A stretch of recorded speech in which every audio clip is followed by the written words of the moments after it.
Polity start कर रहा हूं, शुरू करते हैं। 9 दिसंबर 1946 को पहली बैठक से भारत की संविधान सभा कितने समय तक अस्तित्व में रही? बड़ा अच्छा प्रश्न है। संविधान आंसर बताओ फटाफट, बड़ा प्यारा प्रश्न पूछा हुआ है, बहुत प्यारा प्रश्न पूछा हुआ है। 3 वर्ष 1 माह 16 दिन पूछ रहा है, संविधान सभा कितने समय तक अस्तित्व में रही?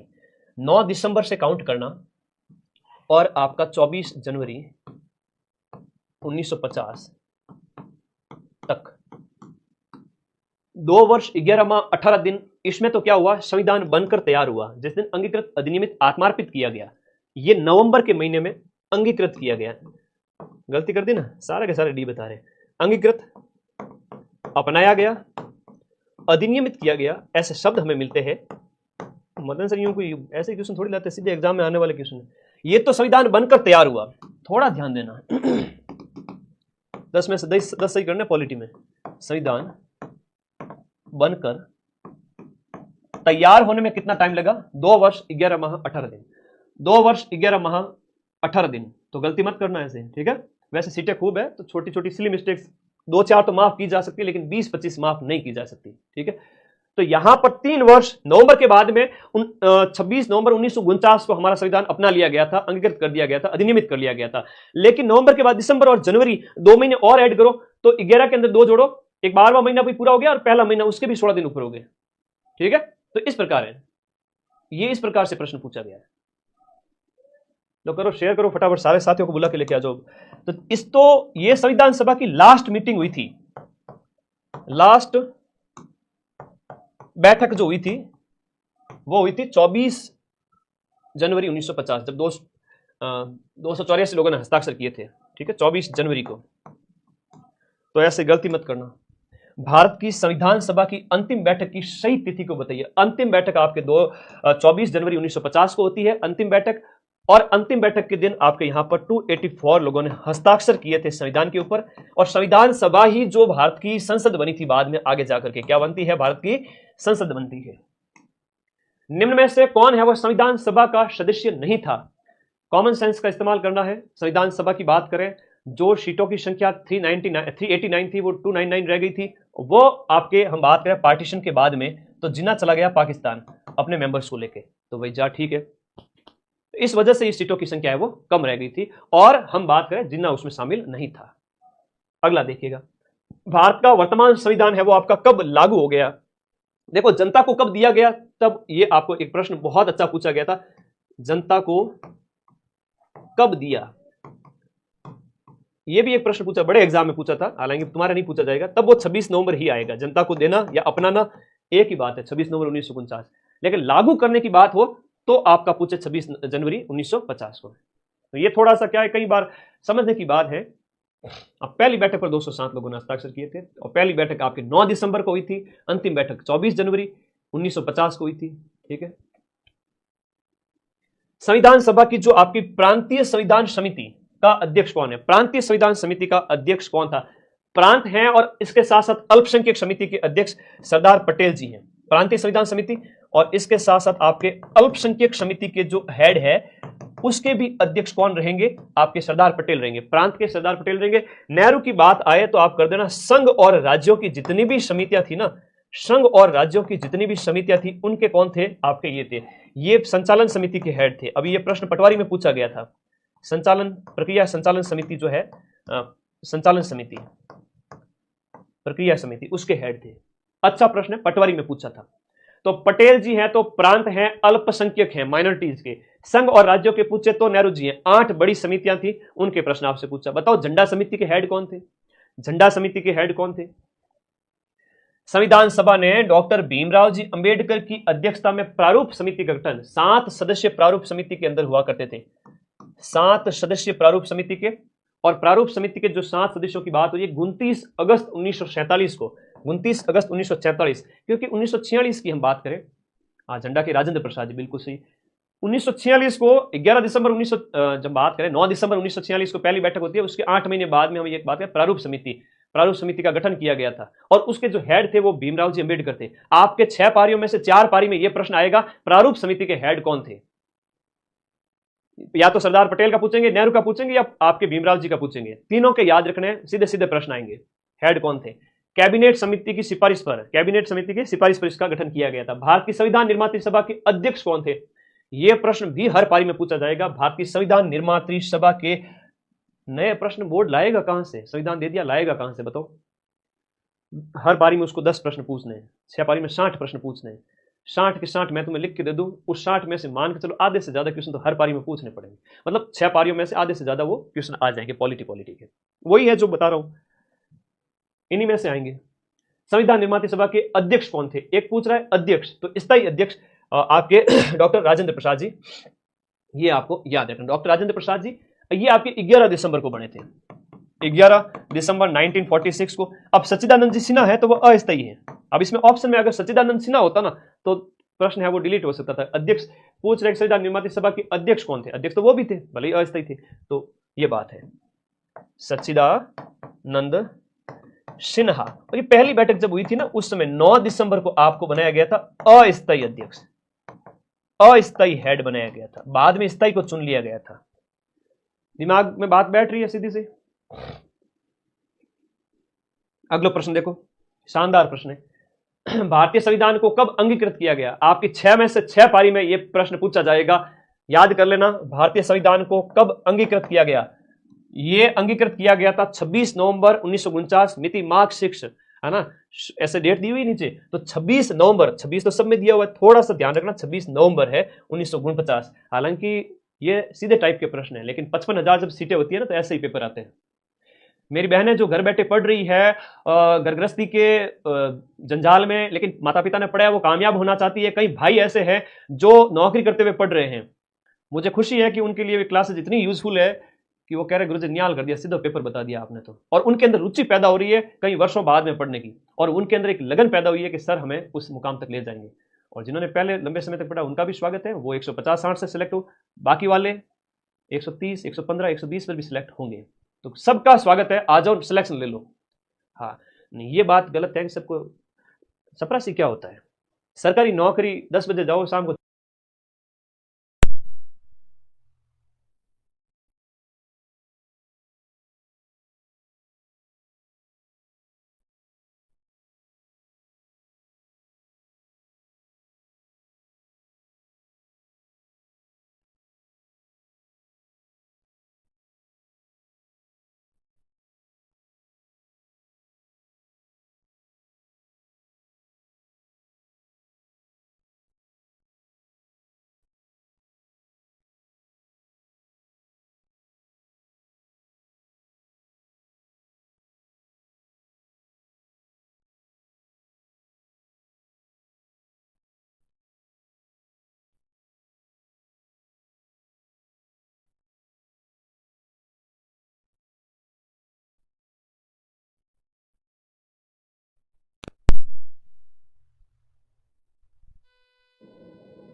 हाँ आवाज आ रही है? वो माइक डिस्चार्ज हो जाता है 4-5 घंटे में। वैसे तो महंगे वाले माइक हैं, तुम्हारे लिए सारी व्यवस्थाएं की हुई है स्टूडियो में, सारी इन्वर्टर वगैरह सब कुछ, कोई टेंशन वाली बात नहीं। अब ओके है? ओके है वॉइस? आगे बढ़े? ठीक है। तो भीमराव जी अंबेडकर का निर्वाचन है वो बम्बई। एक प्रश्न ये आता है, प्रति 10 लाख पर इनका निर्वाचन है वो प्रति 10 लाख की जनसंख्या पर हुआ था। प्रति 10 लाख पर एक सदस्य का निर्वाचन हुआ था, और वो भी आपका अप्रत्यक्ष तरीके से, ठीक है, अप्रत्यक्ष रूप से प्रति 10 लाख पर एक का हुआ था, ठीक है। और ये सीधे सीधे प्रश्न आते हैं, संविधान सभा के अंदर सदस्य कैसे बने थे? हर पारी में प्रश्न पूछने पड़ेंगे, बोर्ड के पास प्रश्न नहीं है, ठीक है ना, मेरी क्लास से लेके जाएंगे क्वेश्चन। संविधान निर्मात्री परिषद की जो झंडा समिति है ना, उसके अध्यक्ष कौन है? इंपोर्टेंट है, झंडा समिति के अध्यक्ष कौन थे? Question number 300, question number 300 doctor Rajendra Babu. एक बार मैं भी देख लेता हूँ यार, वॉइस तुम क्या वॉइस प्रॉब्लम है? वॉइस सही तो आ रही है भाई, बेटा ब्लॉक कर दूंगा। कौन है वो कमेंट करने वाला?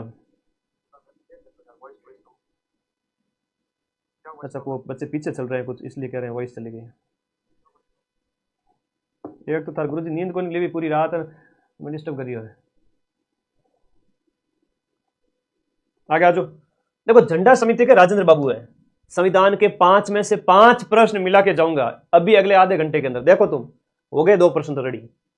संविधान देखो, भारत का संविधान बहुत लंबा है और बहुत कठोर है और बहुत आगे है।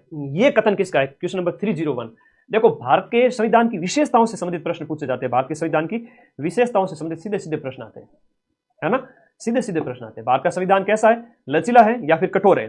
तो गुरुजी भारत का संविधान थोड़ा लचीला है और थोड़ा कठोर भी है। कुछ कुछ जगहों पर कठोर भी है, जहां कॉन्स्टिट्यूशनल अमेंडमेंट करने के लिए हमें संसद के अंदर जब बिल पारित करते हैं, कई बार आधे राज्यों या आधे से ज्यादा राज्यों की अनुमति लेनी पड़ती है, वो कठोर प्रावधान लागू किए हुए, तो कठोर हैं और कहीं कहीं पे लचीला भी है। ठीक है, ओके। तो यहां याद रखना, ये मॉरिस जॉन्स का कथन दिया हुआ है कि भारत का संविधान बहुत लंबा है, बहुत कठोर है, बहुत लंबा, बहुत कठोर है, बहुत आगे। तो बहुत लंबा और बहुत कठोर है वो मॉरिस जॉन्स ने कहा। मॉरिस जॉन्स ने कहा था। भारत की संविधान निर्मात्री सभा के अध्यक्ष नहीं बल्कि उपाध्यक्ष पूछ रहे हैं। अध्यक्ष तो सबको पता है, लेकिन उपाध्यक्ष जो याद करके जाएगा वो प्रश्न गलत नहीं करेगा। एच सी मुखर्जी है यहां पर, H C Mukherjee, H C Mukherjee याद कर लेना। आज और कल 2 दिन अगर कोई माइंड मैप यूट्यूब और टेलीग्राम से जुड़ गया, मां सरस्वती साक्षी है, 80 से 90 प्रश्न सही करवा दूंगा। पहले का थोड़ा बहुत पढ़ा हुआ है, नन्हे मुन्ने लाले नहीं हो तुम, सब पढ़ा हुआ है।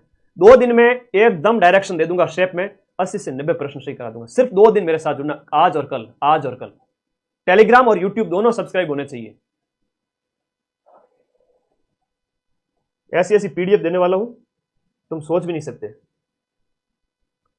टाइम पर दिया हुआ है ना, चीजें काम आती है, पहले दी हुई काम की नहीं है। 1946 की अंतरिम सरकार में जो वित्त विभाग किसके पास? देखो, अंतरिम सरकार जब हमारी बनी थी तो नेहरू जी इसके हेड थे। नेहरू इसके क्या थे? हेड थे। अंतरिम सरकार, भाई अंग्रेजों ने कहा कि भाई आपकी जो है वो ठीक है, संविधान बनेगा, अंतरिम सरकार भी बनी थी, तो अंतरिम सरकार के हेड नेहरू जी थे। उस विभाग के अंदर यहां पर कहा जा रहा है वित्त विभाग लियाकत अली खान के पास में था। वित्त विभाग। एक आपका प्रश्न पूछा गया है कि स्वतंत्र भारत के पहले शिक्षा मंत्री वाला पटवारी में प्रश्न पूछा गया था। स्वतंत्र भारत के फर्स्ट शिक्षा मंत्री, और इसमें भी जो है वो शिक्षा मंत्री कौन थे? मौलाना अबुल कलाम आजाद। मौलाना, ये बहुत बढ़िया व्यक्ति थे, जिन्ना की तरह नहीं थे। मौलाना अबुल कलाम आजाद, ये पटवारी में पूछा था। ठीक है, ये इंडिया पॉलिटी के 5 में से 5 क्वेश्चन सही करेंगे। उपाध्यक्ष कौन थे? H C Mukherjee. अध्यक्ष राजेंद्र बाबू। अब आगे देखो कि 26 जनवरी 1950 को भारत की वास्तविक संवैधानिक स्थिति क्या थी? हम 26 जनवरी को क्या हो चुके थे? थोड़ा दिमाग लगाओ, थोड़ा दिमाग लगाओ कि 26 जनवरी जब भारत एक हम जो है भारत का संविधान पूरी तरह से लागू कर दिया गया था, तो भारत के अंदर कैसी स्थिति हो चुकी थी? हालांकि थोड़ा अच्छा क्वेश्चन पूछा गया है, बहुत अच्छा क्वेश्चन पूछा गया है। क्वेश्चन नंबर 304 के अंदर बताओ, क्या भारत गुलाम था, लोकतंत्र गणराज्य था, या संपूर्ण प्रभुत्व संपन्न लोकतंत्र गणराज्य था? हमारे पास सॉवरेंटी थी, हमारे पास संप्रभुता हमें सौंपी जा चुकी थी, हमने अपना कॉन्स्टिट्यूशन लागू कर दिया था। तो इसका जो आंसर हो जाएगा बी, यानी कि संपूर्ण प्रभुत्व संपन्न लोकतंत्रात्मक गणराज्य। परंतु पंथ निरपेक्ष नहीं कहेंगे, क्योंकि ये 1976 के अंदर बना, वो अपने शब्द को उस कॉन्स्टिट्यूशन में शामिल किया था। समाजवादी शब्द भी 1976 में 42वें संविधान संशोधन, 42वां जो संशोधन लाया गया था, 42वां संशोधन लाया गया था 1976 के अंदर, तब हमने ये शब्द शामिल किए थे। लेकिन शब्द जो पहला दिख रहा है ना, संप्रभुता, संपूर्ण संप्रभुता, संपूर्ण संप्रभुता का मतलब है कि हमारे ऊपर किसी का अधिकार नहीं था, हम आजाद हो चुके थे। वॉइस मिसमैच हो रही का है? मेरा वॉइस ठीक है? सभी बच्चे एक बार वीडियो को लाइक करके बताओ, सारे बच्चे एक बार वीडियो को लाइक करके बताओ वॉइस ओके है क्या? बेटा सही तो है बेटा, यूं दिक्कत ना करो तुम लोग। ओके है तो फिर आगे बढ़ते हैं।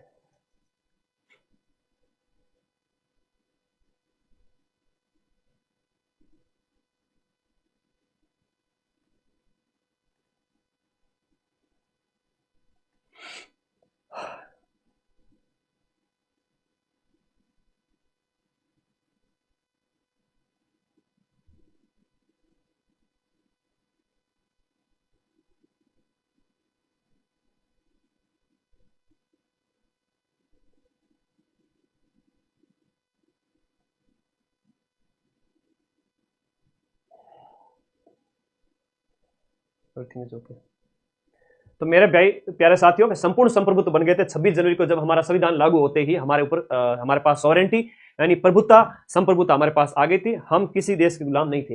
निम्न में से कौन सा शब्द भारतीय संविधान की प्रस्तावना में उल्लेखित नहीं है? भारतीय संविधान की प्रस्तावना जब आप पढ़ते हो ना, तो हम भारत के लोग भारत को एक संपूर्ण प्रभुत्व संपन्न लोकतंत्रात्मक गणराज्य बनाने के लिए उसके सभी नागरिकों को इस तरह से लिखा हुआ है। उसमें पंथ निरपेक्षता भी वर्तमान में लिखा हुआ है, लेकिन संघ शब्द कहीं पर भी लिखा हुआ प्रस्तावना के अंदर नहीं है। तो तुम लोगों को वो प्रस्तावना है वो कम से कम याद रहनी चाहिए। प्रस्तावना कम से कम याद रहनी चाहिए। इसके लिए तो थोड़ा सा 1 सेकंड ध्यान देना कि मैं आप लोगों को प्रियम्बल रटाई देता हूं 1 सेकंड के अंदर। प्रियम्बल इन हिंदी, तो प्रियम्बल इन हिंदी ये रही।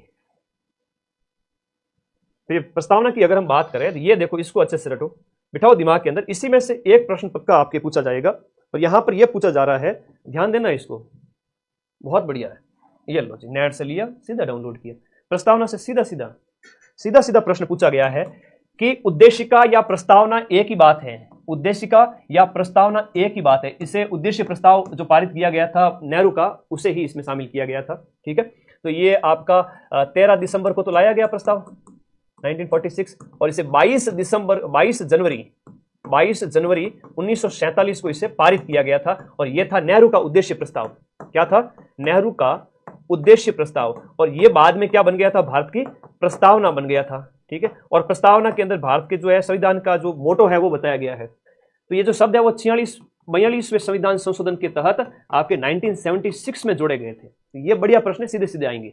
तो क्या है यहाँ पर? न्याय बताया गया है, धर्म के बारे में बताया, स्वतंत्रता है और समानता है और राष्ट्र की एकता और अखंडता है। और 26 नवंबर को हमने मिति मार्ग 6 शुक्ल सप्तमी को हमने अंगीकृत, अधिनियमित और आत्मार्पित किया। आपकी 6 पारी में एक प्रश्न हर पारी में इसमें से आएगा, हर पारी में एक प्रश्न इसमें से आएगा, ध्यान रख लेना। ठीक है, ओके। तो ये प्रस्तावना के बारे में संघीय शब्द कहीं भी नहीं है। ठीक है, भारत के संविधान की जो उद्देशिका में किस स्वतंत्रता का वर्णन नहीं है? स्वतंत्रता हमारे यहां पर देखो, विश्वास, विचार, अभिव्यक्ति, विश्वास, धर्म और उपासना। विचार, अभिव्यक्ति, विश्वास, धर्म और उपासना, लेकिन नैतिक प्रकार की स्वतंत्रता कहीं पर भी नहीं है। तो थोड़ा सा प्रस्तावना को 2 बार बोल लेना।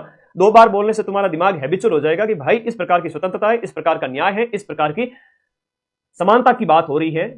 दैट्स ऑल, उससे अलावा कुछ नहीं करना है। अरे भाई, घर में देखो ना, बुजुर्ग जो हमारी दादी नानी है वो गीता जी का अध्याय करते करते 18 अध्याय उनको कंठस्थ है। उनको पूछ लेना कि गीता जी के अंदर ये अध्याय के बारे में बताया, वो कहेगी नहीं, इसमें से कोई नहीं, ये कथन गलत करो, वो भी बता देते हैं। तो वो भाई बहुत कम पढ़े लिखे हैं तो वो भी कर लेते हैं। तो तुम तो बहुत होशियार हो। तो तुम्हें पता होना चाहिए कि इसमें नैतिक प्रकार की कहीं स्वतंत्रता नहीं है। न्याय है 3 प्रकार का, धर्म है, विचार, अभिव्यक्ति, विश्वास, धर्म नहीं, हम यहां बात करेंगे न्याय की बात हो रही है। स्वतंत्रता में 5 प्रकार की स्वतंत्रता, समानता में प्रतिष्ठा और अवसर की समानता। इतना तो करना पड़ेगा।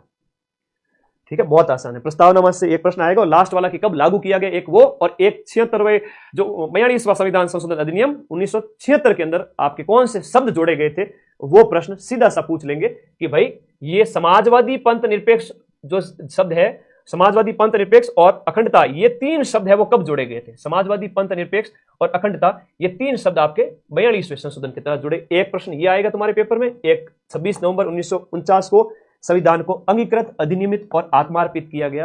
हो सकता है कि एक बारी में दोनों प्रश्न आ जाए, क्योंकि ऐसा सीईटी के अंदर हो चुका है।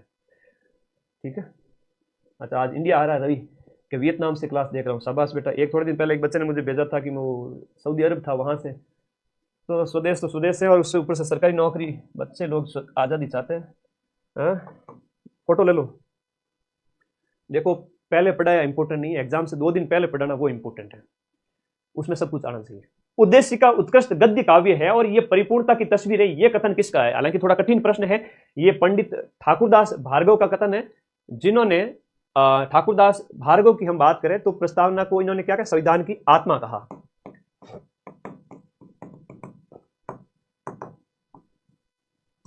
ठाकुरदास भार्गव। अंबेडकर जी ने अनुच्छेद 32 को संविधान की आत्मा कहा था, वो अलग है। भारत के संविधान की प्रस्तावना में दिए गए आश्वासनों का सही क्रम कौन सा है? हम भारत के लोग भारत को एक संपूर्ण प्रभुत्व संपन्न समाजवादी, देखो ऐसा बनाने के लिए इसको थोड़ा सा यहां ले आते हैं आगे। इसमें देखो, न्याय, स्वतंत्रता, समानता, अखंडता, न्याय, स्वतंत्रता, समानता, बंधुता, न्याय, स्वतंत्रता, समानता, बंधुता, ये सीक्वेंस है। ये सीक्वेंस है प्रस्तावना का। 42वें संविधान संशोधन अधिनियम 1976 के परिणाम स्वरूप निम्न में से 3 शब्द संविधान की उद्देशिका में जोड़े गए। ये तुम्हारे पेपर की 6 पारियों में छप चुका है क्वेश्चन। अब ये पहली पारी वालों को मैं पेपर ही तो बता रहा हूं और क्या बता रहा हूं। ये 5 में से 5 क्वेश्चन सही करने हैं अपने को। 3 शब्द कौन से जोड़े गए थे, हम बात करें समाजवादी, पंथ निरपेक्ष और अखंडता शब्द। ए ऑप्शन इसके अंदर 309 के अंदर समाजवादी, पंथ निरपेक्ष और अखंडता शब्द है, थोड़ा नीचे है, आप देखोगे अखंडता शब्द नीचे है और समाजवादी, पंथ निरपेक्ष ये बाद में जोड़े गए थे 1976 के अंदर। भारत एक लोकतंत्रात्मक गणराज्य है। भारत एक लोकतंत्रात्मक गणराज्य, इसका मतलब क्या हुआ कि भारत में क्या है, लोकतंत्र भी है और साथ में भारत एक गणराज्य भी है। तो भारत गणराज्य भी है और लोकतंत्र भी है, इसका मतलब क्या हुआ, दिए गए कथन के अंदर संघ का मंत्रिमंडल लोकसभा के प्रति उत्तरदायी है। सार्वभौम वयस्क मताधिकार, यानी आपके जो 18 वर्ष से ऊपर वाले हैं उनकी विद्यमानता। राष्ट्रपति एक लोकप्रिय निर्वाचक मंडल के द्वारा चुना जाता है और उसके बाद भारत में संसद सर्वोच्च है। तो गणतंत्र की जब भी बात है तो राष्ट्रपति की बात आएगी। याद रखना, गणतंत्र का हेड राष्ट्रपति होता है और वो निर्वाचित होता है, वंशानुगत नहीं होता है, वंशानुगत नहीं होता है। ये प्रश्न आता है कि इसका क्या है, एक इलेक्टोरल जो मंडल होता है, निर्वाचक मंडल होता है, जिसमें संसद के दोनों सदनों के सदस्य, राज्य विधानसभाओं के सदस्य शामिल होते हैं। उपराष्ट्रपति के निर्वाचन में संसद के दोनों सदनों के सारे सदस्य शामिल होते हैं, जबकि राष्ट्रपति में केवल और केवल निर्वाचित शामिल होते हैं। उपराष्ट्रपति अभी हुआ इलेक्शन, तो जो 15वें बन गए हैं राधाकृष्णन जी, तो उनके निर्वाचन में संसद के सारे सदस्य शामिल थे। ठीक है, हाँ, उपराष्ट्रपति में सारे चलेंगे, लेकिन राष्ट्रपति के अंदर केवल और केवल निर्वाचित सदस्य। तो मेरे भाई, राष्ट्रपति निर्वाचित होता है, ये लोकतंत्र गणराज्य का हेड है, ये वंशानुगत पद नहीं है, इसलिए भारत में लोकतंत्रात्मक गणराज्य है। दिमाग में बिठा लो भैया अच्छे से, प्रश्न आएगा। अगला, उद्देशिका में शामिल जो स्वतंत्रता है उसमें क्या शामिल नहीं है। स्वतंत्रता में विचार, अभिव्यक्ति, विश्वास, धर्म, उपासना, सबकी स्वतंत्रता है, लेकिन एक है जो है आपकी आजीविका की स्वतंत्रता, व्यवसाय की स्वतंत्रता। ये मूल अधिकार के अंदर अनुच्छेद 19(1) के अंदर, मूल अधिकार के अंदर जो है वहां पर 6 स्वतंत्रताएं शामिल कर दी गई हैं। कितनी स्वतंत्रताएं हैं, 6 स्वतंत्रताएं हैं। अनुच्छेद 19, 20, 21, 22 में स्वतंत्रता का अधिकार है, जो कि एक फंडामेंटल राइट है, और उस अनुच्छेद 19 के अंदर आपके 6 प्रकार की स्वतंत्रताएं शामिल की गई हैं, और उनमें आजीविका का, व्यवसाय का, बिजनेस का, भ्रमण का, वाद विवाद का, बोलने का, सबका अधिकार है, पेपर सॉल्यूशन कराने का भी अधिकार है। सो दैट्स वाई मेरे पास सुप्रीम कोर्ट है, ठीक है, कोर्ट है मेरे पास, तो मैं किसी से डरता नहीं। मैं हूं या कोई भी हो जिसकी अभिव्यक्ति दबाई नहीं जा सकती, ठीक है, विदाउट एनी एक्ट। ये समझो इस चीज को, इसके पीछे कारण होता है, इसलिए मैं बेखौफ होकर चलता हूं, समझे क्या। तो यहां पर यह प्रश्न सही है। आगे देखो, आजीविका तो उसमें आ गया। निम्न में से कौन एक भारतीय संविधान के उद्देश्यों को प्रतिबिंबित करता है। भारतीय संविधान के जितने भी उद्देश्य है ना, भारतीय संविधान के जितने भी उद्देश्य है वो नेहरू के उद्देश्य प्रस्ताव में शामिल है। और नेहरू के उद्देश्य प्रस्ताव की अगर हम बात करें तो वो आपके 13 दिसंबर को लाया गया और 22 दिसंबर 1947 को पारित किया गया। तो तुम लोगों को पढ़ाई कठिन तो नहीं लग रही, एक बार कमेंट कर दो, मजा आ रहा है कि नहीं आ रहा है। गुरुजी मजा आ रही है, बहुत ज्यादा आनंद आ रही हो कि नहीं आ रही हो। तो संविधान की जो प्रस्तावना है ना, उसमें हम भारत के लोग भारत को क्या बनाना चाहते हैं, संपूर्ण प्रभुत्व संपन्न समाजवादी, लोगों को ऐसी न्याय मिले, स्वतंत्रता मिले, समानता मिले, हमारे संविधान का उद्देश्य इसके अंदर है, ये बात है। सब आनंद आ रहा है, बढ़िया चल रहा है, कोई दिक्कत नहीं। अब एक प्रश्न है कि मूलभूत अधिकार इसमें है लोक कल्याणकारी राज्य की बात है। लोक कल्याणकारी राज्य, कि भारत एक लोक कल्याणकारी राज्य भी है। तो भारत एक लोक कल्याणकारी राज्य है, यह बात संविधान में कहां लिखी हुई है, ऐसा करना चाहिए, है ना। इसमें क्या है, चाहिए, क्या करना चाहिए स्टेट को, आदेश नहीं है बल्कि निर्देश है। और निर्देश की जब बात है तो नीति निर्देशक तत्व है संविधान के भाग 4 के अंदर। और ये तो बाध्यकारी है भाई, ये तो प्राप्त करने ही है, ये तो बाध्य है, ये जनता को मिलने ही चाहिए, नहीं मिले तो सुप्रीम कोर्ट चले जाते हैं लखनऊ के लाडे, सीधी सी बात है। तो फंडामेंटल राइट क्या है, वो बाध्यकारी है, जनता प्राप्त करेगी उनको, लेकिन कर्तव्य भी है उनके साथ। निर्देशक है वो सरकार के लिए निर्देश है, प्रस्तावना में उद्देश्य है संविधान का। आई बात समझ में ना। हाँ, और ये जो संसद है ना तुम्हारी जो दिख रही है, यही तो संविधान सभा थी पहले, यही तो क्या थी, संविधान सभा थी। बाद में आजादी के बाद क्या बन गई, संसद बन गई। किसने कहा कि प्रस्तावना संविधान निर्माताओं के विचारों को जानने की कुंजी है, जानने की कुंजी है, ये किसने कहा था। शुरू मजबूरी में किए थे, अब मजा आ रहा है क्योंकि माइंड मैप मिल गया है। वाह, तो पहले कहीं और भटक आए थे, कोई टेंशन वाली बात नहीं है, माइंड मैप आ गया ना, क्यों चिंता करते हो। कोई ना कोई तो होना चाहिए मार्केट के अंदर तगड़ा वाला की जो बढ़िया दिन रात एक करे बच्चों के लिए। सर हकीकत बता रहा हूँ, पिछले 25 दिन से पेरेंट्स से बात नहीं की कॉल पे, बस इसी पे लगा हुआ हूँ। अब 21 तारीख के बाद में बात करूंगा, ठीक है। घर परिवार सब कुछ छोड़ रखा है इसके लिए। तो प्रस्तावना संविधान की कुंजी है, ये किसने कहा था? अर्नेस्ट बेकर ने कहा था। हालांकि ये तुम्हारे नहीं आएंगे, ठीक है, तुम्हारे नहीं आएंगे। थोड़ा लेवल का प्रश्न मैंने जानबूझ के डाला है, अर्नेस्ट बेकर ने कहा तुम्हारे नहीं आएंगे, 4th ग्रेड में एक्सपेक्ट ही नहीं कर सकते ऐसे क्वेश्चन। भारतीय संविधान में संघ के अवशिष्ट शक्तियां निहित करके, संघ में अवशिष्ट शक्तियां निहित करके किसका अनुसरण किया गया है? हमने संघ की जो अवशिष्ट शक्तियां, रेस्ट ऑफ द जितने भी पावर हैं, अवशिष्ट शक्तियां हैं, वो संसद के पास में, संघ के पास में है, संसद के पास में। ये प्रश्न एग्जाम में आता है कि भाई अवशिष्ट शक्तियां संसद के पास में, तो संघवाद की प्रणाली हमने कहां से अपना दी है? भाई संघवाद की प्रणाली हमने कनाडा से अपनाई है। हाँ, संघवाद की प्रणाली हमने कनाडा से अपनाई है। भारतीय संविधान की कौन सी अनुसूची पंचायतों की, आज तो क्वेश्चंस हैं और कल इतने शॉर्ट नोट्स लेके आने वाला हूं, इतने शॉर्ट्स कि मेरी उस 5-7 घंटे की क्लास से क्वेश्चन आ जाएंगे सेम टू सेम। और आज और कल वाली दोनों क्लास मिक्स करके जिसने अटेंड कर ली, शॉर्ट नोट्स प्लस क्वेश्चंस देख लिए, 80+ क्वेश्चन सही करके आएगा, 80 से 90 भी हो सकते हैं। तो पूरा प्लान पैक है, कल 5 घंटे और तैयार रहना सुबह। तो थ्योरिकल और वेरी शॉर्ट में आज क्वेश्चंस हैं, बाहर तो आज भी नहीं जाएंगे। संविधान की कौन सी अनुसूची है? वो पंचायतों की शक्तियों से संबंधित है। पंचायतों की शक्तियों से संबंधित हम बात करें, पंचायतों के अंदर आपकी 11वीं अनुसूची, 11वीं और एक है 12वीं। 12वीं है वो नगरीय निकायों से संबंधित है, 12वीं है वो आपकी नगर निकाय से संबंधित है, और 11वीं पंचायतों से है। 10वीं है तो जनता, जो नेता लोग दल बदलते हैं ना, उनके ऊपर रोक लगाने के लिए, तो दल बदल हो गया। ये आप लोगों को थोड़ा सा इसके अंदर याद रखना है, मोस्ट इंपोर्टेंट। हाँ जी, अगला प्रश्न बताओ। तो पंचायतों से 11वीं अनुसूची याद रहेगा ना सबको?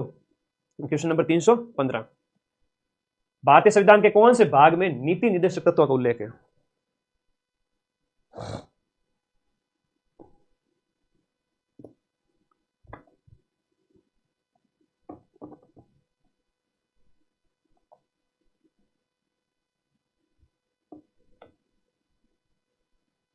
देखो ध्यान देना, भारतीय संविधान के किस भाग में नीति निर्देशक तत्व है? तो भाग 4 के अंदर नीति निर्देशक तत्व है, और 4 क है, ये 4 है बेटा, ये क्या है? ये 4 है, रोमन में लिखा हुआ है, गलती मत करना। और 4 क के अंदर क्या है?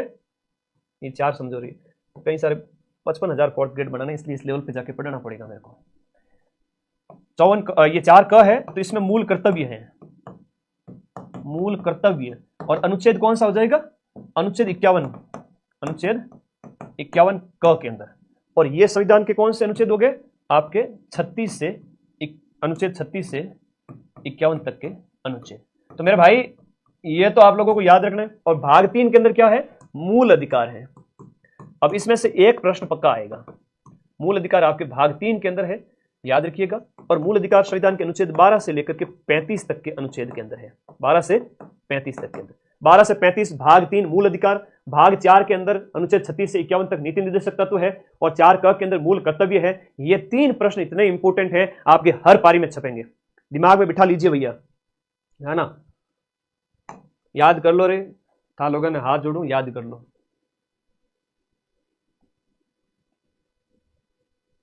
आगे बढ़ो। संविधान में कौन सा भाग है वो आपके पंचायतों से संबंधित है? भाग जो आपका 9 है, संविधान का भाग 9 पंचायतों से संबंधित है। पंचायतों से संबंधित भाग 9A है, दिए गए में से भाग 9 कह सकते हो आप, भाग 9 कहोगे संविधान के भाग 9 के अंतर्गत। और उसके अंदर अलग अनुच्छेद 243 है। तो यहाँ पर क्वेश्चन नंबर 317 जो है वो आपके भाग 9 है, वो आपका पंचायतों से बात करता है। और नीति निर्देशक तत्वों के अंदर आता है अनुच्छेद 40। हाँ, अनुच्छेद 40 इसमें लिख देता हूं मैं। इसमें जो अनुच्छेद 140 है ना, वो है पंचायतों से संबंधित, बहुत इंपॉर्टेंट है। आगे देखो, पंचायतों से संबंधित भाग 9, संघ और राज्यों के बीच शक्तियों का जो, विषयों का जो बंटवारा है वो किस अनुसूची में है? विषयों की बात करें या हम बात करें शक्तियों का जो बंटवारा है, विषयों का जो बंटवारा है, संघ सूची, राज्य सूची, समवर्ती सूची, ये 7वीं अनुसूची में, 7वीं। बहुत प्यारा प्रश्न है, बार बार पूछा जाता है, मोस्ट है, 7वीं अनुसूची। अगला देखो, भारतीय संघ व्यवस्था के अंदर जो आपकी अवशिष्ट शक्तियां किस में निहित है, मोस्ट इंपोर्टेंट है, जो हमने कनाडा के संघवाद से प्रेरित होकर के अपनाई है। अवशिष्ट शक्तियां, बची हुई शक्तियां संसद के पास, संसद उसके ऊपर कानून बना सकती है। तो इसको आप कर लीजिएगा भैया संसद। क्या करोगे? संसद इसका सही उत्तर है। भारत में किस संवैधानिक संशोधन में नव पंचायती राज व्यवस्था स्थापित की? भारत में किस संवैधानिक संशोधन ने नव पंचायती राज व्यवस्था स्थापित की? भारत में पंचायती राज अधिनियम लाया गया। पंचायती राज अधिनियम। आज निर्वाचन आयोग के एक नए हेड बन गए हैं, जिसका शॉर्ट्स मैं अभी अपलोड कर रहा हूं थोड़ी देर में, ठीक है, यहां लाइव में खड़ा खड़ा 5 बजे। पंचायती राज अधिनियम जो नए निर्वाचन आयुक्त बन गए हैं, ठीक है ना, आपके मधुकर गुप्ता की जगह। कौन से क्रम के बने हैं? 8वें बने हैं। पूरी जानकारी A to Z दी है निर्वाचन के संबंध में, देख लेना, रट लेना, प्रश्न आ ही जाएगा। चलो, क्या एक बंदे ने बना के भेज दिया टीम मेंबर ने, और मैं क्लास में आ गया था, आज शॉर्ट्स अपलोड करना था, कर नहीं पाया। तुम लोगों की इजाजत हो तो लाइव क्लास में खड़ा खड़ा ही अपलोड कर देता हूँ, क्योंकि फोन से ही अपलोड होता है, ऐसे टेक्निकल टीम से नहीं होता है, मैं कर ही देता हूँ, ठीक है। तो यहां पर जो आंसर है आपका, पंचायतों की जब भी बात हो 73वां, नगरों की बात हो नगरीय स्थानीय शासन, नगरीय शासन, नगरीय स्थानीय शासन, तो नगरीय स्थानीय शासन में 74वां। तो पंचायती राज जो अधिनियम है, पंचायती राज अधिनियम 1992 का है, 1992 का पंचायती राज अधिनियम है, जिसके भाग 9 के अंतर्गत, ठीक है, ये आपके कहा है ग्राम पंचायतों के बारे में 29 विषय है। हालांकि हमें और ज्यादा गहरे में उधर जाने की आवश्यकता है नहीं, ठीक है, मैं एक बार देख लेता हूँ, वीडियो को अपलोड कर दूंगा।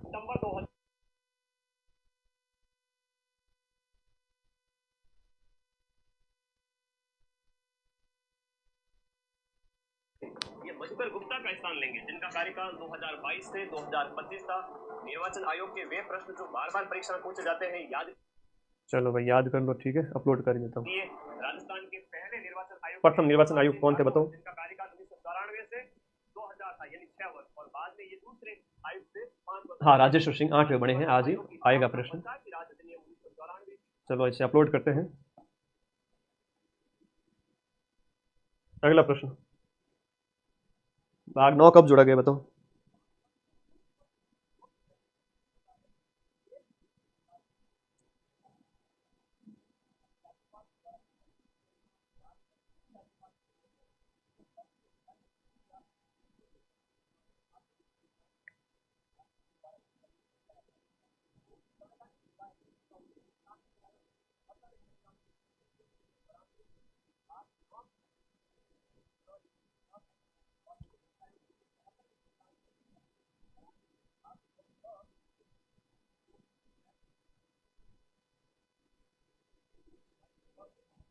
नौ क जुड़ा गया है ना, 9 क है तो 74वां है। आज वाले वीडियो से ये सारा, आज वाले शॉर्ट से सारा है ना मसला सही हो जाएगा। चलो मैं एक शॉर्ट्स अपलोड कर लेता हूँ बेटा। 9 क है नगरीय निकायों से संबंधित है, 9 है वो स्थानीय निकायों से संबंधित है, दोनों में अंतर है, समझा करो उसको। आज का शॉर्ट्स आपके जस्ट 2 मिनट में अपलोड कर रहा हूँ, ठीक है, ये कर दिया भाई। क्या मैं अकेला काम करने वाला, कई सारी जिम्मेदारियां होती है, इसमें जिम्मेदारियों को पूरा करना पड़ता है। एक बार तुम लोग तब तक शेयर कर दो भाई। अब मैं नॉन स्टॉप चलूंगा इंडिया पॉलिटी और राजस्थान पॉलिटी में, खत्म करने जा रहा हूं बस। फिर करंट अफेयर्स, कंप्यूटर साइंस, वो भी तो पढ़ना है ना तुमको।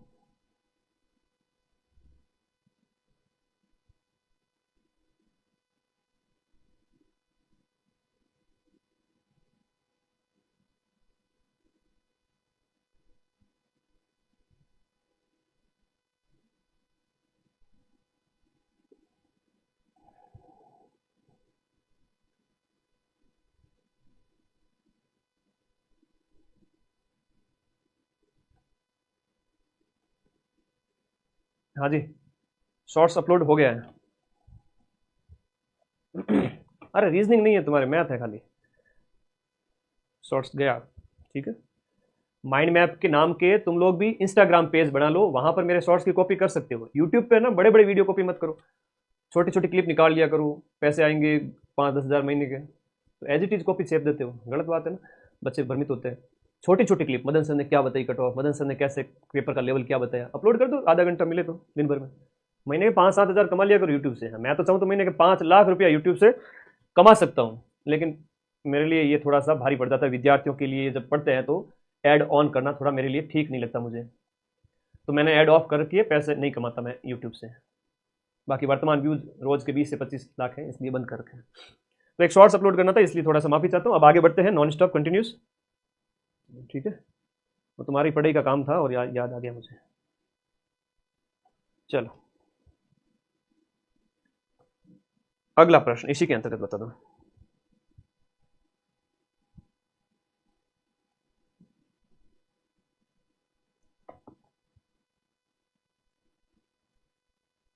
क्वेश्चन नंबर आपका 321 कह रहा है, क्वेश्चन नंबर 321 कह रहा है, ध्यान से देखिएगा। देखो इसमें तो 9 भाग 9 और इसमें हो गया भाग 9 क। अब ये पंचायतों से संबंधित है और ये नगरीय निकायों से संबंधित है, बस थोड़ा सा अंतर है, दिमाग में बिठा लेना इसको, अनुच्छेद वही है। अगला देखो भारतीय राजनीतिक व्यवस्था, भारतीय राजनीतिक व्यवस्था में इसमें से कौन सर्वोच्च है। देखो बहुत प्यारा क्वेश्चन है, सीधा सीधा पूछ लेंगे आपके अंदर, भारतीय राजनीतिक व्यवस्था के अंदर सबसे ऊंचा कौन है, संविधान है या सर्वोच्च न्यायालय है। बाकी सब चीजें तो गौण हो गई, तो सबसे ऊपर कौन होता है भाई, संविधान होता है, ठीक है। सबसे ऊपर कौन सा होता है अपना, सीधी सी बात है संविधान है, सबसे ऊपर अपना संविधान है, सारी शक्तियों का स्रोत ही यही है। और न्यायालय क्या करता है। अच्छा एक प्रश्न ये आता है कि संविधान की रक्षा किसके द्वारा की जाती है, तो संविधान की जो रक्षा है वो आपके सर्वोच्च न्यायालय के द्वारा, न्यायालयों के द्वारा जारी की, मतलब ठीक है, रिट जारी करके, अनुच्छेद 32 के तहत सुप्रीम कोर्ट और आप कहोगे कि अनुच्छेद 226 के तहत हाई कोर्ट्स के द्वारा। तो ये दोनों चीजें आप लोगों को याद रखनी है। ओके ओके, वह शॉर्ट्स मैंने अपलोड कर दिया है, ठीक है। 2025 राजस्थान करंट अफेयर्स का मोस्ट इंपोर्टेंट प्रश्न जो आपके पेपर में बार बार पूछा जाएगा, याद करिएगा। राजस्थान के 8वें और नए निर्वाचन आयुक्त बन गए हैं डॉक्टर राजेश्वर सिंह, ये मधुकर गुप्ता का स्थान लेंगे, जिनका कार्यकाल 2022 से। इसमें मैंने बहुत इंफॉर्मेशन दी है, एग्जाम में राजस्थान पॉलिटी का प्रश्न है और तुम्हारे पूछा जाएगा, ठीक है भाई। ओके, इसको देख लेना बाद में, या अभी 1 सेकंड के लिए थोड़े थोड़े जाके देख के आ सकते हो, तुरंत शॉर्ट ही है वहीं पे। इनमें से कौन सा सर्वोच्च है, हम बात करें संविधान की रक्षा न्यायालय करता है।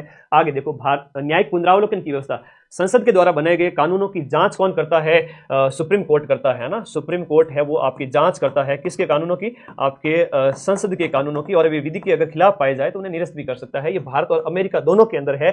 न्यायिक पुनरावलोकन न्यायिक जांच का है आपका विषय, ध्यान रखिएगा, न्यायिक पुनरावलोकन। अगला देखिएगा, भारतीय संघवाद किस देश की पद्धति पर आधारित है। भारत का जो संघ की हमने प्रणाली है, जहां पर संघवाद के अंदर हमने कनाडा से अपनाया, जहां पर राज्यों प्लस जो केंद्र, राज्य प्लस केंद्र, सीधी सी बात है, राज्य प्लस केंद्र मिलकर चलते हैं, वो संघवाद कहलाता है।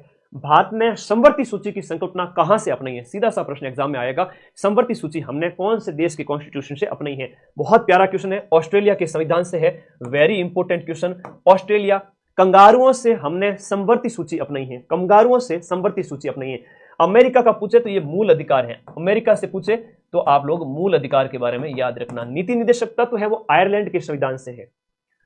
भारत में राजनीतिक सत्ता का प्रमुख स्रोत, राजनीतिक सत्ता का प्रमुख स्रोत कौन है, हमें राजनीतिक सत्ता कहां से प्राप्त होती है, बहुत प्यारा क्वेश्चन है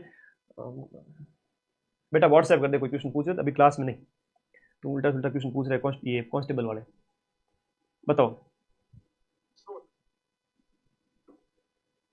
बता दो फटाफट। इस प्रश्न में यह पूछा है कि भारत में राजनीतिक सत्ता का प्रमुख स्रोत है, राजनीतिक सत्ता है जो सरकार है वो अस्तित्व में कहां से आती है। ये सरकार की अगर हम बात करें तो वो जनता के थ्रू आएगी, है ना, इसमें कॉन्स्टिट्यूशन मत करना, ठीक है, इसमें जनता आएगी, लोगों के द्वारा। कौन सी भारतीय संविधान की विशेषता नहीं है, भारतीय संविधान की विशेषता का एक प्रश्न आपसे पूछा जाएगा, भारतीय संविधान की विशेषता कौन सी नहीं है।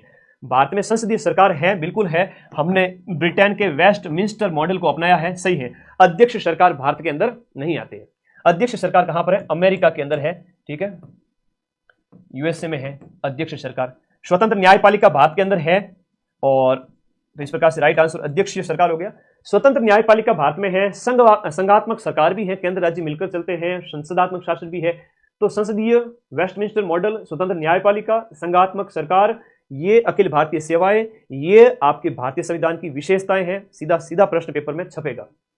आगे देखो, भारत में संसदीय प्रणाली की सरकार है, क्योंकि भारत में संसदीय प्रणाली की सरकार का मतलब क्या हुआ? संसदीय प्रणाली की सरकार का मतलब यह हुआ कि यह उत्तरदायी सरकार है। कैसी है?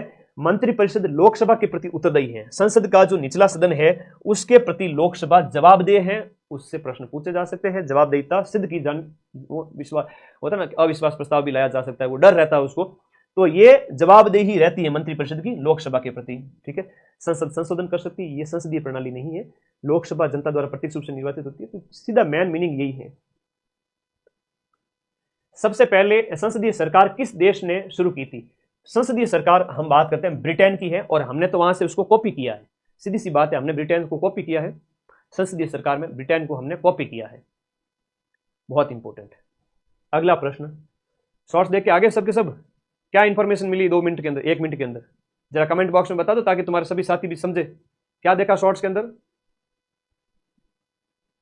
बताओ शॉर्ट्स में क्या बताया मैंने। प्रथम सूचना आइए, प्रथम निर्वाचन आयुक्त कौन थे? बताओ कमेंट में। मधु, और वर्तमान में मुख्य निर्वाचन अधिकारी कौन है? पूछे थे मैंने आपको प्रश्न। हाँ, शॉर्ट्स देख के आगे वापस, अभी अभी अपलोड किया यूट्यूब पर, लाइव की कैटेगरी के पास में शॉर्ट्स होता है, देख लो जाके। भारतीय संविधान पर सर्वाधिक विदेशी प्रभाव किस राष्ट्र के संविधान का पड़ा? हमने विदेशी प्रभाव में ब्रिटेन को काफी कॉपी किया है, क्वेश्चन नंबर 330 में ब्रिटेन को काफी कॉपी किया है, और हमने 1935 के अधिनियम को भी काफी अपनाया है, ये चीजें ध्यान रखना। यहां से हम बात करें नीति निर्देशक तत्व लिए है, ये थोड़ा ज्यादा फेवरेट क्वेश्चन है, नीति निर्देशक तत्व, नीति निर्देशक तत्व, डीपीएसपी जिसे कहते हैं, directive principle of state policy. बहुत बढ़िया, बहुत बढ़िया। अगला देखोगे, देखो तुम्हारे एग्जाम में जो प्रश्न आएंगे, संविधान की विशेषता, संविधान सभा के प्रश्न पूछ लेंगे, और संविधान के स्रोत पूछ सकते हैं, थोड़ा मूल अधिकार, नीति निर्देशक तत्व वगैरह, 5 प्रश्न तो आएंगे। उसमें संघवाद यहां से लिया, यहां से संसदीय प्रणाली को अपनाया, यहां से नीति निर्देशक तत्व अपनाए, यहां से मूल अधिकार अपनाए, ये मेन चीजें तो पूछी जाएगी, और जिसका कंसेप्ट क्लियर है वो अच्छा कर लेगा।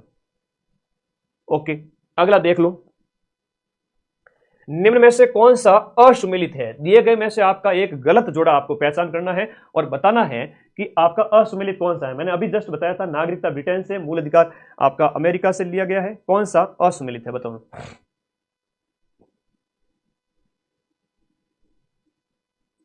असुमेलित कौन सा है? नागरिकता ब्रिटेन है, मूल अधिकार अमेरिका, नीति निर्देशक तत्व आयरलैंड है, मूल कर्तव्य सोवियत संघ है। Question number 331 as it is छप जाएगा, ध्यान रखिएगा। सभी कथन सुमेलित हैं, सभी कथन सुमेलित हैं, नन ऑफ द अबव, ये इसका मतलब होता है। और इसको मैं लगा देता हूं, वेरी वेरी इंपॉर्टेंट, ये पेपर में आ सकता है, बहुत प्यारा प्रश्न है, और मैं कहूं कि छप गया है तो कोई दिक्कत नहीं है। नागरिकता ब्रिटेन से, संसदीय सरकार वहां से, मूल अधिकार अमेरिका से, डीपीएसपी आयरलैंड से, और कर्तव्य वाला याद रखना हमारे दोस्त रसिया से लिए हैं हम। ठीक है, तो आपने कॉपी, तो बेटा पूरा पूरा कॉपी मत कर, पूरा 12-12 घंटे की क्लास, तो बच्चा भ्रमित हुआ नहीं। मेरी 1000 का चैनल है, कॉपी कर दिया पूरा वीडियो, 2-2 लाख व्यूज आ रहे हैं उस बच्चे के, पूरा वीडियो कॉपी करा, बच्चे कहते सर ये आपका चैनल है क्या? तो छोटी क्लिप काटा करो, आधे घंटे की, 15 मिनट की, 20 मिनट की, 10 मिनट की, मैं कोई कॉपीराइट नहीं दूंगा। ठीक है, बस ठीक है, ओके। मेरी वजह से अगर कोई बच्चा 5-10 हज़ार कमा रहा है तो कमाएं, बशर्ते वो पूरा कॉपी ना करें, बच्चे भ्रमित हो जाते हैं। इतना कोई कोचिंग छूट नहीं देती है, मैं छूट दे रहा हूं। भारत के संविधान के कौन से अनुच्छेद के अंतर्गत निजता का अधिकार है? देखो, निजता की बात करें, स्वतंत्रता की बात करें, जीवन के अधिकार की बात हो रही है, अपने जीवन से संबंधित कोई भी है वो अनुच्छेद 21 के अंतर्गत आएगा। अब आपके मौलिक अधिकार जो है वो आ रहे हैं। अनुच्छेद 21 में आपके विवाह का अधिकार भी हो गया, सांस लेने का अधिकार भी हो गया, जीने का अधिकार है, खाने पीने का अधिकार है, जीवन का अधिकार है। कोई अगर आत्महत्या कर रहा है तो वो किसका उल्लंघन है? वो इसी का उल्लंघन है, ध्यान रखना, अनुच्छेद 21 का। पसंद के व्यक्ति से शादी करने किसी व्यक्ति के कौन से अधिकार को संरक्षण देता है कि आप जिससे चाहो उससे शादी करो, ये आपके जीवन का अधिकार है। इस प्रकार से आंसर नंबर बी हो गया, ये अनुच्छेद 21 की बात कर रहा है। किसकी बात कर रहा है? अनुच्छेद 21 की बात कर रहा है। ठीक है मेरे भाई, हाँ आई बात समझ में, चौकी बात है, घनी चौकी बात। तो थोड़ा सा एक बार मुल्क फंडामेंटल राइट्स बता देता हूं। मूल अधिकार, ये देखो कोई टेंशन वाली बात नहीं, मूल अधिकार सो सिंपल। तुमने पहला भी समझाया था, 2 मिनट और समझा दूं, क्योंकि रसरी आवत जावत है। और मैं तो बहुत किस्मत वाला समझता हूँ खुद को कि मेरे एक टीचर हुआ करती थी मैडम, वो बहुत पढ़ाते थे, बार बार रिवीजन कराते थे, और मेरे को ऐसा लगता था कि ये मैडम तो इतना क्यों पढ़ाते हैं। बाद में पता चला खाली रिवीजन से ही टॉप कर गए हम, तो सिर्फ रिवीजन से टॉप कर गए। तो मेरे भाई, भारतीय नागरिकों के 6 मौलिक अधिकार हैं और भाग 3 के अंतर्गत है ये। भाग 3 के अंदर अनुच्छेद 12 से लेकर के 35। अब इससे बाहर कोई प्रश्न 4th ग्रेड ऑफिसर में तुम्हारे जाएगा नहीं। पहला मूल अधिकार कौन सा है? समानता का अधिकार है। ध्यान रखना, समानता का जो अधिकार है, समानता या समता का जो अधिकार है, वो अनुच्छेद 14 से अनुच्छेद 18, अनुच्छेद 14, 15, 16, 17, 18 टोटल 5 है। 5 समानता के अधिकार है, जिसमें आपका कानून के समक्ष समानता अनुच्छेद 14 में है। फिर अलग अलग है, धर्म भाषा वाला 15 में हो गया, 16 वाला नौकरियों में हो गया, 17 वाला अस्पृश्यता हो गया, 18 वाला उपाधियों का अंत हो गया। ठीक है, कोई बात नहीं। स्वतंत्रता का अधिकार है अनुच्छेद 19 से 21 तक है, 19 से 22 तक है। ये इतना दिमाग में बिठा लो भाई, 19 के 20, 21, 22। 14 से 18 सम संख्या है, सम संख्या है। 19 से 22 स्वतंत्रता, 19 में 6 स्वतंत्रताएं, 21 में जीवन की बात है, 22 में आप अपना जो है वकील वगैरह करना, ये कई सारी चीजें होती है उसके अंदर। ठीक है, दूसरा देखो, तीसरा है आपका शोषण के खिलाफ अधिकार, कि 23 और 24 के अंदर बच्चे का शोषण नहीं किया जा सकता, उसे खतरनाक कामों में नहीं लगाया जा सकता। ये ध्यान रखना, शोषण के खिलाफ अधिकार है वो आपका 23 और 24 के अंदर है। रट लो दिमाग में अभी, बाद में तो चढ़ू है जी मेरे, बाद में मारवाड़ी में क्या खाना खाने के बाद में हाथ धोए जाते हैं, तो क्या गुरु जी बाद में याद कर लूं मैं? बेटा बाद कभी आएगा ही नहीं, चुपचाप अभी याद करो, जबरदस्ती याद कराऊंगा। देखो इसको, शोषण के खिलाफ अधिकार 23-24। फिर धर्म की स्वतंत्रता, मेरी जो इच्छा, मेरी जिस धर्म को मैं मानूं, तो ये आपका अनुच्छेद 25 से 28, 25 से 28 धर्म की स्वतंत्रता, 25, 26, 27, 28। जिस धर्म को मानो, आपकी इच्छा, अबाध आचरण करो आप उसका, लेकिन कुछ निर्बंधनों के साथ में, बंधनों के साथ में। फिर है संस्कृति और शिक्षा का अधिकार, आप अपनी संस्कृति का पालन पोषण करें 29 और 30 के अंदर। और संवैधानिक उपचारों का अधिकार, जिसे आपका आत्मा कहा गया है, इसे जो है संविधान की जो मूल अधिकारों की आत्मा कहा है, ये अंबेडकर जी ने कहा है। इसके तहत सुप्रीम कोर्ट है वो 5 प्रकार की रिट जारी कर सकता है। सुप्रीम कोर्ट 5 प्रकार की रिट जारी कर सकता है, और अगर आपको अधिकार नहीं मिल रहे हैं तो सुप्रीम कोर्ट के कहने पर सरकार को मजबूरी में आना ना चाहते हुए भी आपको ये अधिकार देने पड़ेंगे। ठीक है, तो स्क्रीनशॉट ले लो, किसी की इच्छा है भाई वापस देखना है तो। मूल अधिकार कितने? 6। 7वां संपत्ति का था, जो वो हटा दिया गया था, संपत्ति वाला अभी मूल अधिकार नहीं है, और इसे कहां डाल दिया गया? अनुच्छेद 300 क के अंदर, और इसे अब बना दिया कानूनी अधिकार। क्या है ये है आपका कानूनी अधिकार। ठीक है मेरे भाई, इससे ज्यादा क्या ही पढ़ोगे, बच्चे की जान लोगे क्या? ये बताओ, 4th ग्रेड ऑफिसर ही तो बना रहे हो, तो फिर मूल अधिकार सबको समझ में आ गए क्या? आगे आ जाओ।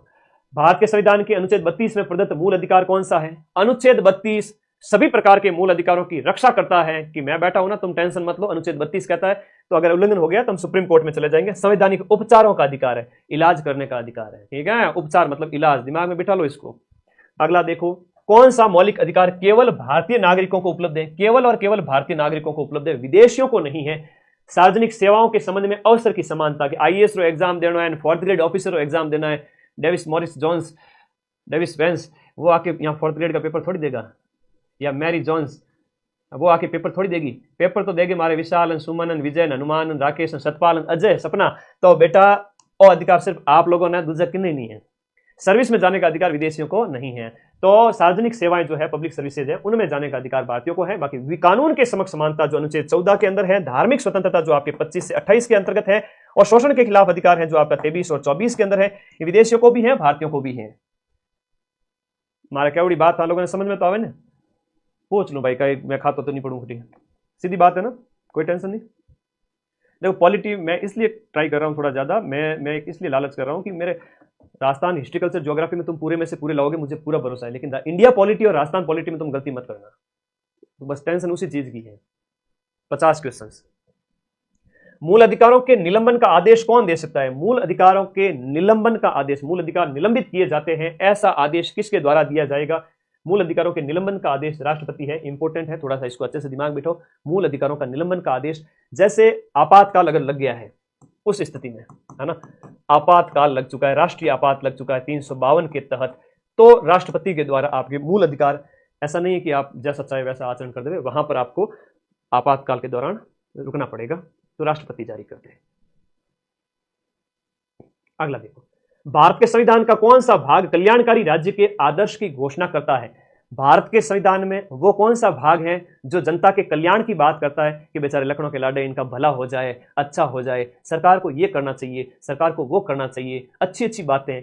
जो है उद्योगों की, पंचायतों की स्थापना हो, सिविल कोड हो, पर्यावरण की रक्षा हो, विदेश नीति वगैरह अच्छी हो। कौन कहता है? ये कहता है राज्य का DPSP, directive principle of state policy, नीति निर्देशक तत्वों के अंदर कल्याणकारी बात, भाग 4 के अंदर 35 से अनुच्छेद 36 से 51 तक।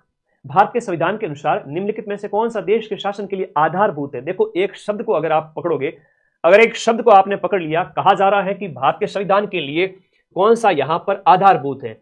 आधारभूत मतलब उसके बिना तो काम चले ही कोने, उसके बिना तो काम, मतलब वो आधार, बेस है, बेस है, निर्देश है, आदेश नहीं है। तो ये डीपीएसपी है, ध्यान रखना, मूल अधिकार मत करना।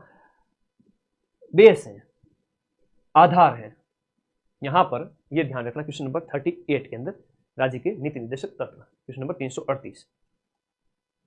बेस, आधार है, शासन चलाने के आधार है कि हम इस बेस पे नीति बनाएंगे, अच्छी बात है।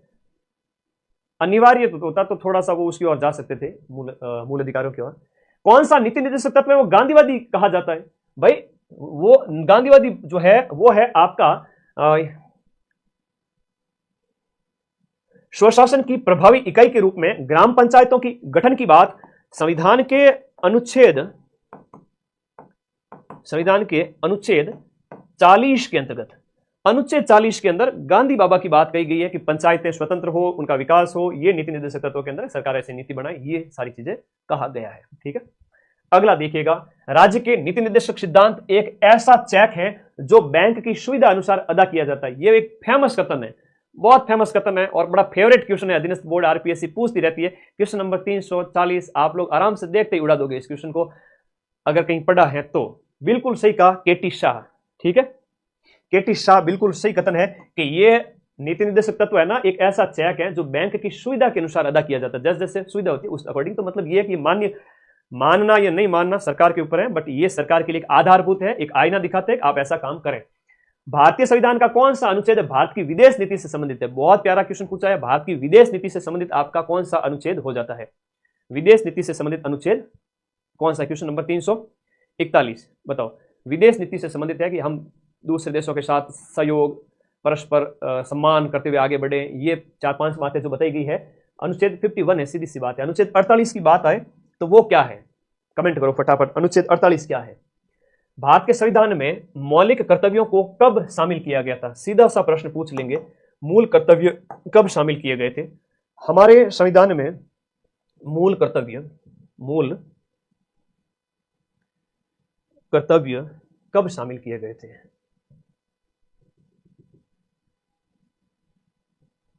भारतीय संविधान में मूल कर्तव्य कब शामिल किए गए थे? आजा भाई आजा, फोटो तो डाउनलोड हो जा। ये तो क्या लाइव के दौरान थोड़ा बताना पड़ता है, मूल कर्तव्य। अब देखो एक थोड़ा सा एक स्लाइड बता ही देता हूं, हालांकि ये पूरा तो आ जाए तो अच्छी बात है। कई बार फोटो डाउनलोड होती भी है, नहीं भी होती है। मूल कर्तव्य कोई कॉपी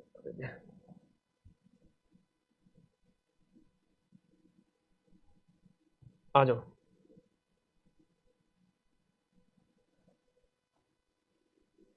बहुत अच्छा प्रश्न पूछा है कि मूल कर्तव्यों की जब हम बात करते हैं तो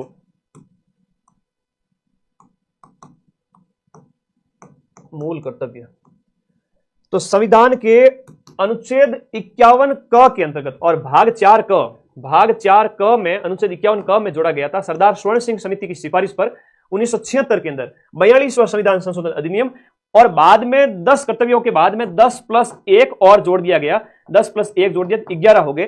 पर ये 11वां कब जुड़ा, ये प्रश्न 11वां कब जुड़ा ये पूछा जाता है कि 2002 के अंदर 11वां जोड़ दिया, जिसमें बच्चों की शिक्षा का अधिकार भी शामिल था। तो 1976 के अंदर ये आ जाएगा, आपके मौलिक कर्तव्यों को जोड़ा गया था। हाँ ओके। पर्यावरण की रक्षा कौन से मौलिक नीति निर्देशक तत्व में शामिल है, ये बताओ। पर्यावरण की रक्षा वाला तो मूल कर्तव्य का सीधा सा प्रश्न, सरदार स्वर्ण सिंह समिति 1976 42वां संविधान संशोधन, और 10 इसमें थे। बाद में एक 11वां शामिल कर लिया गया, 86वां संविधान संशोधन अधिनियम, और वो था 2002 का 86वां संविधान संशोधन अधिनियम 2002। ये कई बार प्रश्न बनता है, वेरी वेरी इंपॉर्टेंट प्रश्न है, इतना मोस्ट है कि बार बार आता है कि मौलिक कर्तव्यों में एक और जोड़ दिया गया जहां बच्चों की निःशुल्क शिक्षा की बात कही गई है।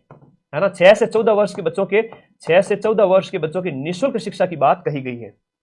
तो भाई कर्तव्य भी है, यूं नहीं कि तुम लोग लेने ही रहो, अरे दिया भी तो करो कुछ देश को, देश का सम्मान करो, आदर्शों का सम्मान करो। 11 टोटल हैं, आप सम्मान करो देश का, देश के कर्तव्यों का पालन करो, हम आपको अधिकार देंगे, ये संविधान के अंदर बात कही गई है। ठीक है, ओके। हाँ, 48A के अंदर बहुत बढ़िया है, शाबाश, very good very good very good. 48A पर्यावरण रक्षा किसके अंदर कहा गया है? DPSP, directive principle of state policy, Bharat की। ओके, अब आगे देखिएगा, कुछ और देते हैं।